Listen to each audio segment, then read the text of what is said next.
Olá! O número de pessoas idosas no país aumenta ano a ano. Hoje, a faixa dos 60 anos ou mais já passa de 30 milhões de pessoas e pode dobrar em algumas décadas. Impactos na saúde, na mobilidade urbana, mercado de trabalho. E no cenário de grande desigualdade social, como o país está cuidando hoje e planejando o futuro dessa parcela cada vez maior da população.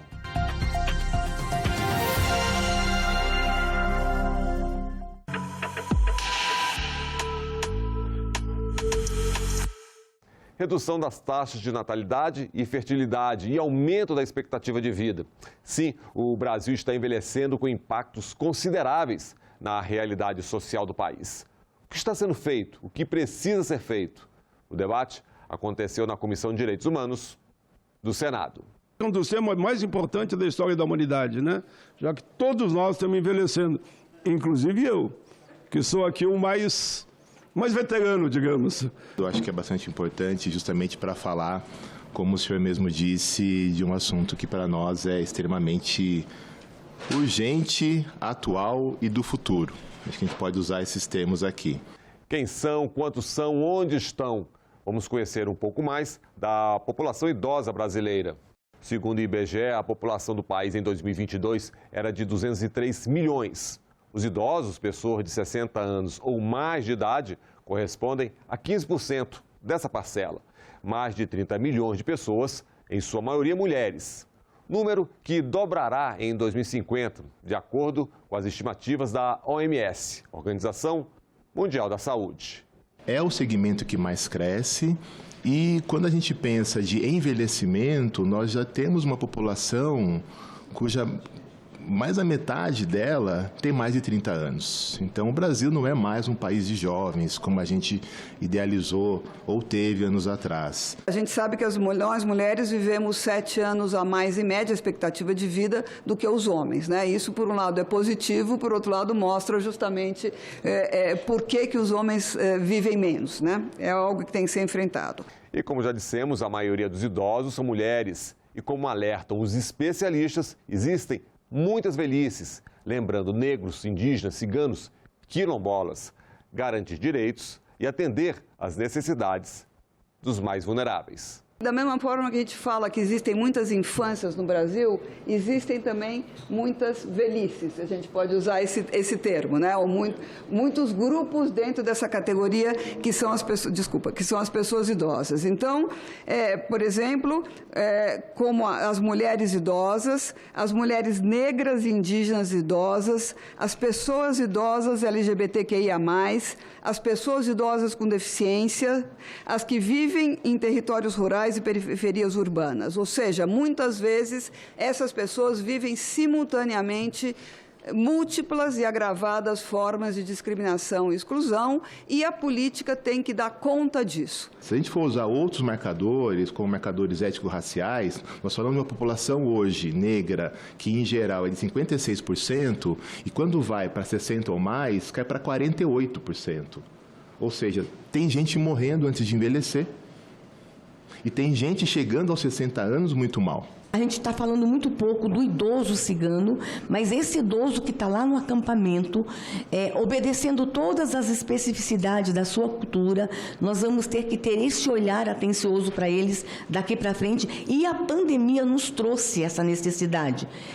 Inclusive, eles estavam muito na invisibilidade e eles estão agora assumindo um protagonismo, inclusive por conta do Estatuto do Cigano, que o senador Paim é o autor também. Eu falei da população negra, a população indígena, mas tem as comunidades tradicionais, quilombolas, ribeirinhos. Eu acho excelente essa observação em relação aos povos ciganos, porque a gente aqui também tem que respeitar, da mesma forma que o secretário Alexandre falou muito, das características culturais. A gente sabe que a organização social do cuidado, né, entre os povos indígenas não é a mesma do que nas grandes metrópoles do país. Então, a gente tem que levar em conta toda essa diversidade e respeitar essas identidades culturais também. Além da Constituição, o Brasil tem legislações específicas para dar garantias para a população idosa. Temos a Política Nacional do Idoso, que assegura direitos sociais às pessoas com 60 anos ou mais de idade, e há 2 décadas o Estatuto da Pessoa Idosa. Ali são garantidos vários direitos, como a saúde, a educação, ao trabalho. O Estatuto assegura ainda a gratuidade de medicamentos e no transporte público. Nós temos boas intenções, boas leis no Brasil. Então, em termos de legislação, nós temos um arcabouço que pode nos dar sustentação e implementação do que é aquilo que pode garantir a dignidade humana, que é o que a gente espera. Eu acho que nós temos os 2 marcos normativos, né, talvez mais importantes no âmbito nacional, que é a Lei de 8.842, de quase 30 anos atrás, né? E o Estatuto do Idoso, senador Paim. Eu tenho a impressão que não existe em nenhum outro país da América Latina um instrumento tão completo e tão importante como o Estatuto do Idoso. E com o tempo é preciso aprimorar a legislação, acompanhar as transformações da sociedade, a importância da atualização das políticas públicas para as pessoas idosas. Tem que ser um enfrentamento intersetorial, ou seja, a lei estabelece, né, competências e atribuições para diversas áreas das políticas públicas, como o desenvolvimento, assistência social, saúde, educação, esportes, cultura, lazer, habitação, urbanismo. E eu acho que é essa perspectiva que é importante de se pensar também. Não é apenas um ministério ou uma secretaria que vai resolver essa demanda, mas é fundamental que haja uma maior integração em todas essas áreas. A gente entende que há grupos sociais que hoje conseguem envelhecer bem, os dados do censo irá mostrar isso. Grupos sociais hoje envelhecem muito bem e outros grupos nem tanto. Então, garantir a proteção e reduzir ao máximo a violação dos direitos humanos desses grupos, para nós, é bastante importante. Se a gente considerar que um dos princípios dos nossos marcos normativos é que as pessoas possam ter o direito a viver plenamente a sua cidadania, há grupos de pessoas que já nascem com essa violação.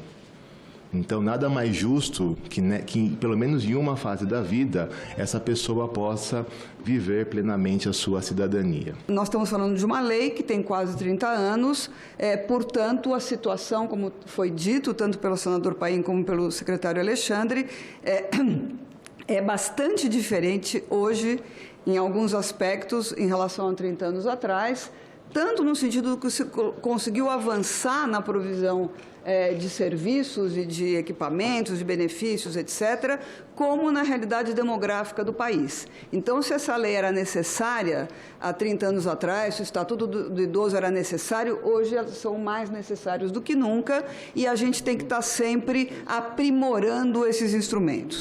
Segurança, educação, saúde.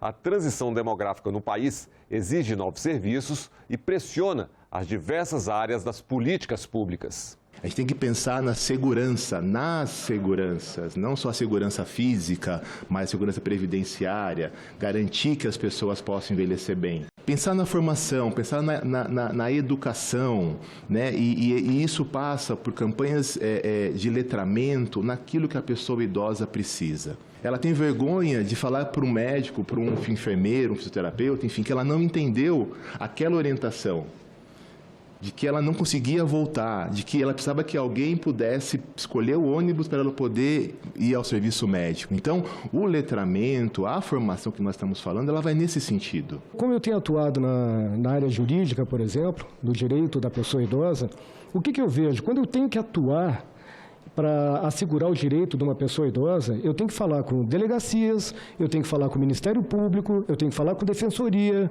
eu tenho que falar com toda uma rede de proteção que deveria estar montada para atender esse cidadão, cidadã, e não está. Há décadas, a gente sabe que falar de bem-estar da pessoa idosa não é só falar se ela tem ou não uma doença, se ela está ou não controlada. A gente precisa saber o seguinte: como é que essa pessoa acorda? Ela tem dificuldade para acordar? Doeu o braço? Deu tontura? Ela precisa de uma cama mais alta? Como é que é quando ela quer correr, praticar um esporte? Como é que é para ela preparar uma alimentação? Como é que é para ela sair de casa sozinha? Como é que é para ela fazer compras? Isso nós chamamos de capacidade funcional. E a nossa linha de cuidado, ela precisaria estar balizada nesses aspectos. Por quê? Quando a gente tem essa métrica, eu consigo entender todos os serviços socioassistenciais, de saúde, da educação, que vão se modular, se organizar para atender essa pessoa. Várias são as urgências em relação à população idosa. Agora, vamos falar das diferentes formas de violência, começando pela exploração financeira. E é uma das maiores preocupações da Abrax, que é a educação financeira e tentar combater o assédio financeiro. É um horror que está acontecendo no Brasil, pessoas idosas a entrarem num crédito consignado, sem a menor ideia do que aquilo vai acontecer, nível de endividamento, nós estamos aqui, senador, com um nível de endividamento das pessoas idosas absurdas. Nós acabamos de criar um grupo de trabalho para discutir a violência financeira e patrimonial contra a pessoa idosa. Os dados são alarmantes, os golpes, todo dia aparece um novo. Na pandemia, foi um horror. As fraudes financeiras contra a pessoa idosa e a violência patrimonial. O que nós descobrimos, filhos pegando procuração, tipo assim, você não pode sair de casa, me dá procuração para eu cuidar, em nome de uma pandemia. Transferência, antecipação de heranças, transferência de bens, venda de imóveis, que tivemos que chamar o CNJ para que ele baixasse uma resolução que a transferência de imóveis de pessoas acima de 70 anos tinha que ter um critério naquele período de pandemia. E uma das violências mais cruéis contra a pessoa idosa é a violência física, e é de toda ordem. A gente vê, às vezes, alguns horrores acontecendo, sai no jornal uma senhora falecida com exposição do pulmão, a gente vai ver, a filha já está ficando também demenciada e já está sendo tratada no CAPS. A gente vê que 86% dos crimes contra a pessoa idosa acontece dentro de casa, é claro, fica um contexto de contato muito intenso. Nos últimos anos, eu me deparei com uma das mais terríveis violências no Brasil, que foi o estupro contra a mulher idosa. Mulheres de 81 anos sendo estupradas. E o estupro da mulher idosa, ele é tão constrangedor que ela não denuncia. E aí, senador Paim, vem a crueldade, que a gente vai ter que falar muito sobre isso, filmando os estupros de mulheres idosas e vendendo as imagens. Quando a gente começa a ler, vai dando assim, um mal-estar, né, de pensar que aquela pessoa, principalmente muitas demenciadas, completamente indefesas, são as maiores vítimas. Agora, a violência institucional. Em vez de bem-estar e conforto, o espaço que acolhe o idoso pode se transformar em local de maus tratos. O que nos preocupa muito é que todas as LPIs não possam ser um espaço de possíveis perpetuações de violação de direitos humanos. E aí eu falo também com essa experiência que eu tenho de estar em várias LPIs. Uma LPI onde muitas vezes pessoas de mesma estatura e peso compartilham a mesma roupa é violação de direitos. Uma LPI que não respeita a cultura alimentar dessa pessoa, se ela come peixe, se ela come carne, se ela é vegetariana, viola o seu direito. Uma LPI que muitas vezes desrespeita o horário que ela quer fazer as suas atividades, também viola os seus direitos. Onde é que você quer envelhecer? Onde eu escolher em casa, na minha comunidade. Mas a gente sabe que há situações de rompimento, de vínculos, de violência, várias situações que podem levar. Então, não é que seja ruim, a gente não vê como uma coisa negativa o acolhimento institucional, mas sabe que esses ambientes precisam respeitar os direitos humanos das pessoas idosas. A desigualdade do país pode agravar ainda mais a condição da pessoa idosa. Em situação de vulnerabilidade, surge o quadro das múltiplas violências. Então, como atender quem já tem vários de seus direitos violados? Nós continuamos, infelizmente, tendo evidências todos os dias no nosso país da forte relação que existe entre a discriminação, a desigualdade, a pobreza, a violência e a violação dos direitos humanos das pessoas idosas. Dependendo de alguns grupos populacionais, vamos dizer, as doenças que mais acometem o envelhecimento, as condições faz com que as pessoas envelheçam mais cedo. Seja pessoas com deficiência, pessoas em situação de rua, povos tradicionais. O envelhecimento é muito diferenciado, Essa desigualdade que permeia a sociedade, ela se reflete nesse envelhecimento. Outra coisa que a gente está vendo é o envelhecimento acelerado, como a gente já falou, que está levando as famílias que não têm estrutura para cuidar de pessoas demenciadas, envelhecidas, adoecendo junto. Então, o que a gente faz quando uma pessoa envelhece, fica demenciada e só tem uma filha que precisa trabalhar? O que essas pessoas estão recebendo para ter o mínimo de conforto e possibilidade de atendimento? Não tem. Nós tivemos ontem nossa conversa com os povos ciganos. Várias queixas eles trouxeram, mas, por exemplo, a questão do acesso aos benefícios previdenciários. Eles falaram que há acampamentos onde os homens, mais os homens, ele nem falou das mulheres, mas a gente estende para as mulheres também, nem sabem como começar a ir atrás desse tipo de benefício. Falou muito sobre a saúde e ficou forte para nós o quanto eles já estão pagando. Quer dizer, como é que está a nossa forma de atenção, considerando o nosso mundo de saúde? Falaram muito da questão do modo de vida deles, que é questionado, e falou de algo que também é muito importante, que é cultural e que tem a ver com o idadismo também, que é a questão da cultura. As pessoas têm medo da gente, secretário.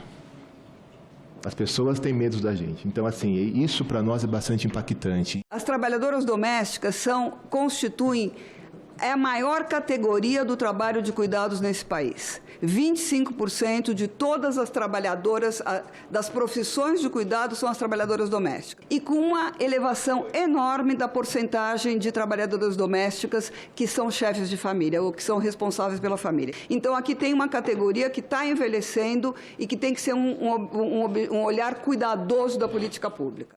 E já falamos aqui, crescimento da população, ampliação das demandas, necessidade de atualização das leis. Mas o que tem sido feito? O governo e os programas e serviços para atender as pessoas idosas. Então, nós temos aqui o programa Viver, que é um programa que a gente vai reestruturar para que ele possa ter um alcance maior, que de fato ele contemple esses pilares de envelhecimento ativo e que alcance todas as pessoas idosas que residem nos seus territórios. A gente tem a EBAP, que é a Estratégia Brasil Amigo da Pessoa Idosa. Essa estratégia ela precisa estar mais alinhada às perspectivas não só da OMS, que foi quem trouxe essa proposta para o mundo, mas principalmente com o olhar brasileiro. E o olhar brasileiro é pensar os nossos tempos políticos e pensar nossas urgências em termos de ação para essas pessoas idosas. Nós temos também aqui um ponto falando sobre a equipagem dos conselhos da pessoa idosa, que é um ponto importante para nós, entendendo que muitos municípios têm já um certo avanço, mas outros precisam urgentemente, querem a nossa ajuda. Uma das ações que serão desenvolvidas é o estímulo à criação, à institucionalização, ou seja, criação nos territórios, nos municípios, de secretarias, né, de direitos humanos, de pessoa idosa, mas que tenham um olhar voltado para esse público. A outra questão fundamental é a rede de proteção social estruturada a partir do SUAS, do Serviço Único de Assistência Social. Os CRAs, os CREAs, o Serviço de Convivência e Fortalecimento de Vínculos, o Serviço de Proteção e Assistência Integral à Família, o Serviço de Proteção Social Básica do Domicílio, os Centros POP, dirigidos à população de rua, os Centros DIAS, as ILSP e as Casas Lar. Eu acho que essa rede de proteção social é fundamental, mas ela tem que ser fortalecida. A fila do BPC, outro tema muito importante. Ele é um fator extremamente importante de combate à extrema pobreza entre as pessoas idosas que não têm acesso à Previdência Social Contributiva. Sabemos que, em muito caso, inclusive, o BPC não é fundamental apenas como garantia de renda das pessoas idosas, mas de toda a sua família. E também temos que pensar num outro programa agora, desses grupos específicos, como a gente pode entender melhor, por exemplo, as LPIs, saber quantas estão legalmente cadastradas, qual é o perfil dos residentes, quais são as demandas desses profissionais que ali estão. Então, isso para nós é bastante importante também. Uma nova visão sobre a terceira idade. Construir pautas positivas sobre o envelhecer. Ações afirmativas para resgatar e promover o protagonismo da pessoa idosa. A gente acha fundamental quebrar estereótipos de que a pessoa idosa ela deixa de ser produtiva, ela deixa de ser importante. ela tem o mesmo direito que todas as pessoas. O envelhecimento é um ciclo importantíssimo da vida. Vamos falar então do Estatuto da Pessoa Idosa, que dá o voto facultativo para 70 anos, a importância do voto e o quanto que representa hoje o voto da pessoa idosa para fins de eleição de um deputado, senador, também executivo municipal. E se pensarmos que a gente precisa, sim, incentivar a pessoa idosa a votar, porque isso é manifestação, isso é exercício de cidadania, a gente não pode discutir isso. A gente quer também criar essa rede de outros atores sociais que também pensam e estão atuando junto à pessoa idosa, a defensoria, o conselho, os serviços de saúde, os serviços assistenciais, as universidades, as empresas, sim. As empresas também têm esse interesse, as empresas estão entendendo que pensar em envelhecimento é uma necessidade. E um outro ponto que a gente acha importante é que nos outros conselhos de direitos haja participação das pessoas idosas. Por que no conselho da criança e do adolescente não vai participar a pessoa idosa? Porque se o objetivo é envelhecer daquela criança.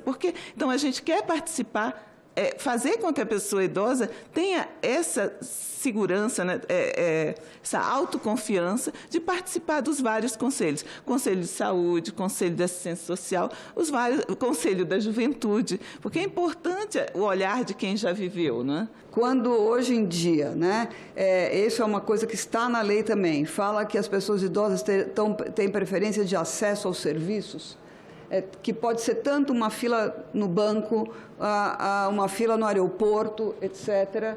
Isso eu sempre também, eu estou nessa categoria da população idosa, eu sou uma mulher idosa.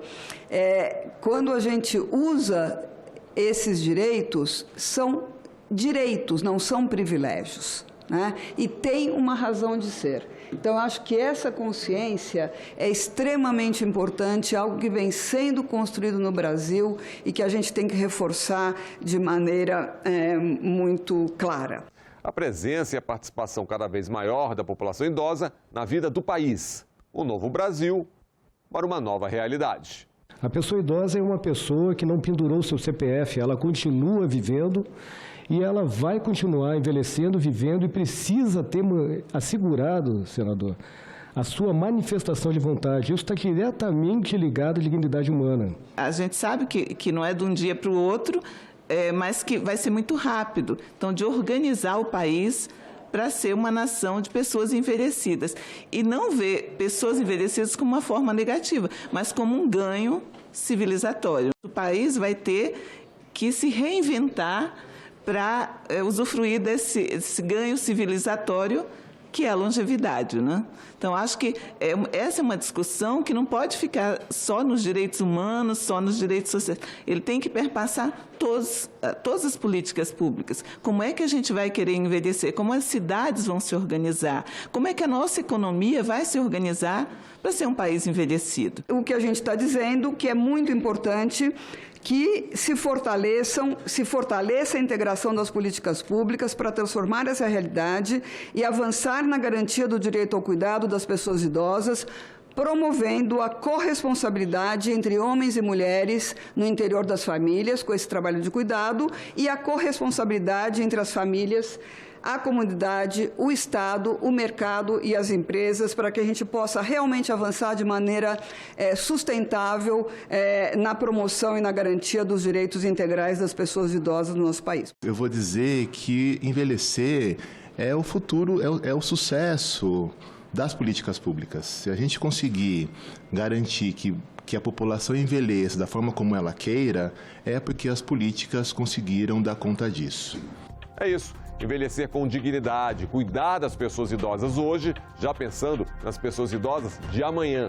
Mas atenção, o tempo está correndo. O Em Discussão fica por aqui. Até o nosso próximo programa.